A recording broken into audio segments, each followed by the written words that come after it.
사악하고 이기적인 존재임에도 우리는 왜 남을 돕는 것일까? 나의 유전자가 살아남을 수만 있다면 다른 것들이야 손해를 보든 말든 고통을 받든 말든 아무 상관이 없다면 우리는 왜 남을 돕는 것일까? 19세기 중반 찰스 다윈은 인간이 유인원과 유사하다는 점을 들어 인간 또한 자연 선택의 법칙에서 자유롭지 않은 동물임을 주장했다. 이로써 인류는 성스러운 독립적 존재가 아니라 자연 세계의 일부가 되었고 생존 경쟁과 적자 생존이라는 개념이 인간에게도 적용될 수 있게 되었다. 한마디로 나의 유전자만 살아남을 수 있다면 다른 이가 고통받든 희생되든 상관없다 라는 식의 이기주의가 우리 존재에 깊이 각인된 속성이라는 결론에 도달할 수 있는 것이다. 토머스 헨리 헉슬리는 한 발 더 나아가 자연과 인간의 본성이 선하지 않으며 오히려 잔혹하고 음흉하기까지 하다고 주장했다. 그에게 도덕이란 본래 이기적이고 사악한 동물적 본성을 억누르는 인위적인 문명의 산물이었다. 그런데 이같이 인간이 동물적이고 공격적이며 이기적이다라는 분석이 전부라면 우리 주변에서 흔히 볼 수 있는 이타적인 행동들은 어떻게 설명되어야 할까? 실제로 우리는 때로 다른 사람을 위해 자기 몫을 기꺼이 희생한다. 가족과 친구, 더 나아가 낯선 사람이나 사회적 약자를 위해 자발적으로 도움의 손길을 내미는 경우도 부지기수다. 붉은 털 원숭이나 침팬지 등의 영장류 연구로 유명한 프란스 데발의 관찰 역시 이러한 딜레마에 대한 시사점을 준다. 그는 1980년대 미국 위스콘신 주 메디슨의 국립 유인원 연구센터에서 일어난 레서스 원숭이들의 행동을 주목했는데 새끼 원숭이가 다른 원숭이들에게 잔인하게 공격당한 직후 언니뻘 되는 원숭이가 다정한 몸짓으로 새끼 원숭이를 끌어안고 보듬어주는 모습을 포착했다. 이는 유전적 이익과 별 상관이 없어 보이는 명백한 돌봄이었다. 하지만 이러한 도덕적 혹은 이타적인 행동이 어째서 그리고 무엇 때문에 우리와 원숭이들의 세계에서 발생하는 것일까? 여기서는 다윈에서 헉슬리에 이르는 전통적 논쟁을 간단히 짚은 뒤 최근의 과학 연구, 특히 영장류학, 뇌과학 그리고 심리학 분야에서 새로이 제시된 시각을 덧붙여 우리는 왜 남을 돕는가? 라는 문제에 대한 가능한 해답들을 살펴보고자 한다. 이를 통해 우리가 지닌 공격성, 사악함, 이기심과 더불어 이타주의와 도덕성이 어떻게 공존할 수 있는지를 조금 더 입체적으로 이해할 수 있으리라 본다. 다윈이 종의 기원에서 밝힌 자연 선택 이론은 모든 생명체가 경쟁을 통해 살아남을 수밖에 없다는 점을 강조했다. 이 경쟁은 주로 한 종 내에서 혹은 다른 종과의 생존 다툼에서 이루어진다. 헉슬리는 이러한 자연의 적자 생존 원리가 인간 사회에도 엄연히 존재한다고 말하며 인간은 태생적으로 이기적 폭력적인 동물이라는 시각을 붙였다. 그는 인간이 착하거나 도덕적일 수 있는 것은 오로지 문명과 제도의 강력한 구속 덕분이라고 주장했다. 그에게 문명이란 날카롭게 단련된 칼처럼 인간 안에 잠재된 사악함을 거세하는 장치였다. 이러한 논의가 학계와 대중을 동시에 충격에 빠뜨린 이유는 인간이 사회적 도덕적 규범에 의해 길들여지지 않았더라면 야만 상태로 돌아갈 것이라는 비관적 전망이었기 때문이다. 루소의 자연 상태에서 인간은 본래 선하다는 사상이 비교적 낭만적으로 보일 만큼 헉슬리의 입장은 극단적으로 보였다. 그렇다면 분명히 존재하는 인간의 선의와 협동, 연대 등은 어떻게 설명되어야 할까? 헉슬리는 그것을 문명이 만들어낸 인공적 산물로 간주했고 자연 그 자체에는 선이나 이성이 없다라는 다소 냉혹한 결론을 내렸다. 반면 데발과 같은 영장류학자들이 꾸준히 관찰해온 원숭이와 유인원의 세계에서는 서로 물고 뜯는 적대적 모습 못지않게 협력하고 심지어 위기에 처한 동료를 돕는 모습도 빈번하게 나타났다. 침팬지 연구로도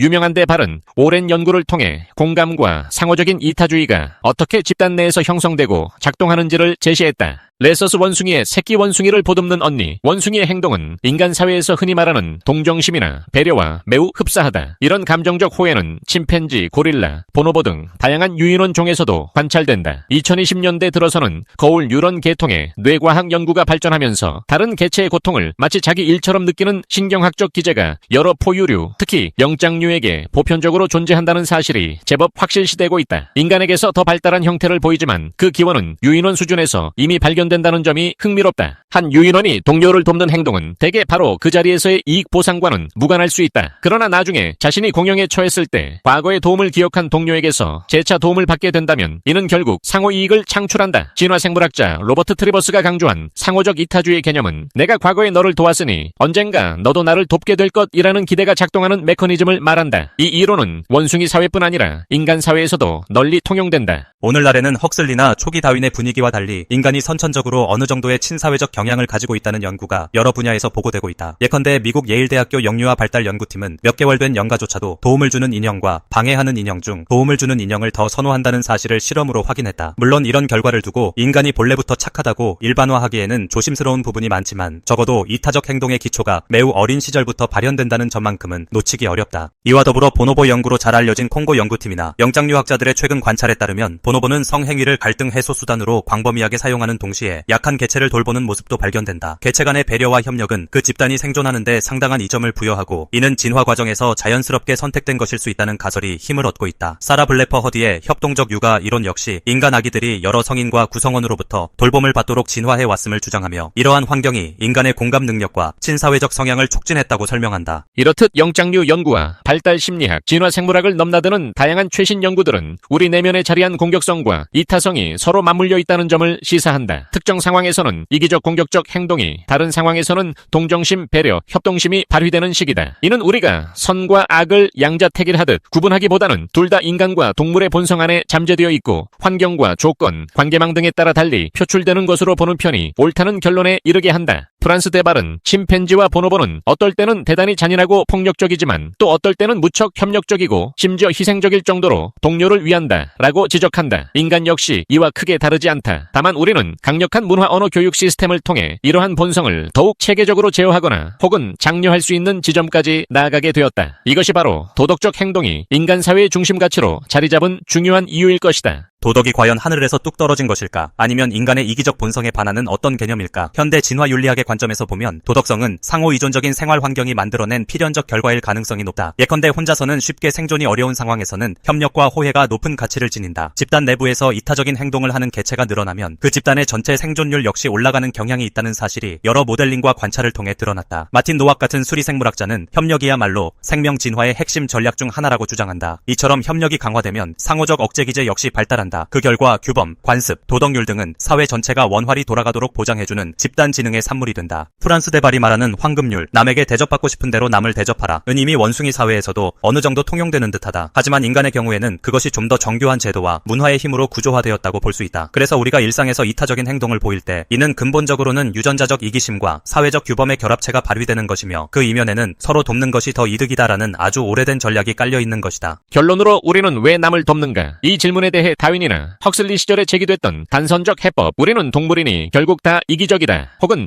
인간은 천성적으로 선하다 은 모두 불충분하다. 영장류학과 진화생물학, 발달심리학과 신경과학이 교차 검증해온 결과 인간과 많은 동물들은 생존 경쟁의 과정에서도 협력과 이타주의라는 또 다른 전략을 발전시켰다는 사실이 점차 명확해지고 있다. 공격성이나 경쟁심, 이타주의나 협동심, 이 두 성향이 원시적 수준부터 동전의 양면처럼 공존했다는 점이 핵심이다. 그리고 그 둘 중 어느 한편만이 자연스럽고 다른 한편은 인위적이라고 보기는 어렵다. 인간이 본능적으로 이타적이라고 말하기에도 혹은 타고난 악성을 문화가 억누른다고 주장하기에도 무리가 있는 것이다. 실제 우리의 삶을 돌아봐도 분노와 증오로 가득 찬 전쟁과 테러가 벌어지는 동시에 위기에 처한 이웃이나 먼 나라의 어려운 사람들을 위해 헌신하는 감동적인 순간이 연이어 펼쳐진다. 결국 인간은 사악하기도 하고 선하기도 한 복합적 존재라는 통찰이 점점 설득력을 얻고 있다. 다만 우리의 문명은 이 중에서 협력과 도덕적 행동을 더욱 증진시키도록 진화해왔고 그러한 문화적 제도적 장치들을 통해 본성 안에 잠재된 이타심과 공감 능력을 끌어올리는 방향으로 발전해 온 것이다. 오늘날 인공지능 기술의 발달과 기후위기를 비롯한 전지구적 난제들은 공동체 구성원들이 얼마나 협력적으로 행동할 수 있는지에 따라 인류의 미래가 달라질 수 있음을 시사한다. 이때 중요한 것은 인간이 본래 이기적인가 아니면 착한가 라는 오래된 질문에 매달리기보다 우리가 가진 이타적 잠재력을 어떻게 더 잘 길러낼 수 있을지를 고민하는 것이다. 영유아 시절부터 협력적 놀이, 역할극, 감정인식 훈련 등을 통해 다른 이의 고통에 공감하고 책임감을 느끼게 하는 방법이 주목받는다. 이미 여러 교육심리학 연구에서 어릴 때부터 공감 능력을 기르도록 훈련한 집단이 그렇지 않은 집단보다 협력 행동을 더 잘 보인다는 결과가 많다. 부정행위를 적발하고 엄정하게 처벌하되 동시에 협력하고 선행한 이들에게 긍정적 보상을 제공하는 사회 시스템은 상호적 이타주의를 촉진한다. 각종 복지제도나 상벌체계가 정교하게 설계되고 실천될수록 공동체의 배려 문화도 안정적으로 자리 잡는다. 선행을 따뜻한 이야기로 공유하고 영웅담만이 아니라 일상 속 작은 배려를 가치 있게 평가하는 문화적 분위기도 매우 중요하다. 헉슬리가 말한 문명의 칼이란 단순한 억제 수단이 아니라 바람직한 방향으로 이끄는 집단적 지혜가 될 수 있다. 끝으로 다윈의 이론과 헉슬리의 비관적 전망은 인간의 야수성을 일깨워 주었다. 그러나 영장류의 행동 연구와 뇌과학, 심리학의 최신 결과들은 이기성과 공격성만큼이나 이타성과 협동이 자연계에서 중요한 진화적 자산임을 드러내고 있다. 우리 안에는 잔혹성도 공감 능력도 모두 자리한다. 그리고 우리는 역사와 문화를 통해 이 상반된 두 본성을 균형 있게 다루고 공존 생존시키는 방법을 조금씩 배워왔다. 결국 왜 우리는 남을 돕는가? 라는 질문에 대한 정답은 단일하지 않다. 그것은 유전자적 이득과 집단적 생존 전략, 상호적 이타주의, 사회적 규범, 문화적 학습이 복합적으로 얽혀 이루어낸 결과다. 이 복합성이 바로 인간다움의 특질일 수 있다. 사악함과 숭고함이 서로 다투면서도 동시에 함께 진화해온 것이 우리의 이야기다. 그렇기에 우리의 미래 역시 얼마나 더 이타적인 행동을 사회적으로 인정 강화하고 또 폭력과 이기적 행동을 억제할 규범과 문화를 만들어갈 것인가에 달려있다. 인간이 원래 동물이라는 인식은 우리의 본성 가운데 선한 잠재력 역시 결코 우연이 아니라는 점을 가르쳐주는 중요한 출발점이 될 것이다. 이 비디오가 유용했다면 좋아요와 구독 버튼을 눌러주세요. 건강한 삶을 위한 더 많은 팁을 공유할 테니 계속해서 성필원 채널을 지켜봐 주세요. 감사합니다.